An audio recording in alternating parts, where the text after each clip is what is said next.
Nĩ thabarĩ iria tumĩtwo nĩ maobitha rũhonge rwa ũgendi na rũthondeki wa thenema bũrũri-inĩ makĩrorera igucĩrĩrio cia agendi iria ikoragwo mwena wa Kapedo, gĩcigo kĩa ũmbunge gĩa Tiati, mũhaka-inĩ wa Turkana na Baringo.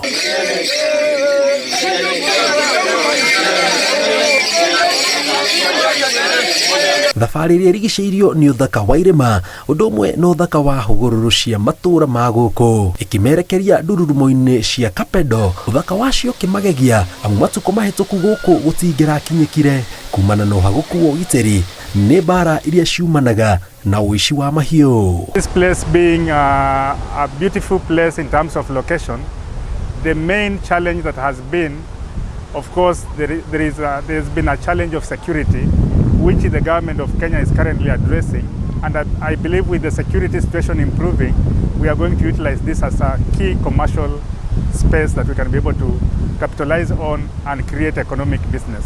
We are here to discover a beautiful destination that is not explored.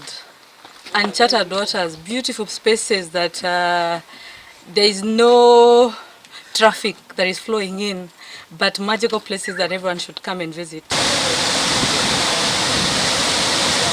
Kuma haha magathiĩ ngurunga ya Lomekan, ĩkĩrĩkana nĩyo nene mũno gĩtaro kĩa irathĩro rĩa bũrũri na ũraihu wa makĩria ma kilomita 10, makiuga nĩ ngurunga ĩngĩgucĩrĩria makiri ma agendi ona ti aingĩ manakinya mwisho wayo.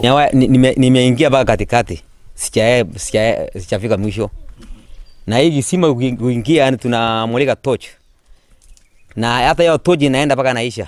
It's quite dark, so you have not managed to do the 5 kilometers, and even those that have done the 5 kilometers tells us that they have never gotten to the end. I've come here and I realize the amazing location that we have here at Suguta Valley and the amazing culture that Kenya needed to export to other markets.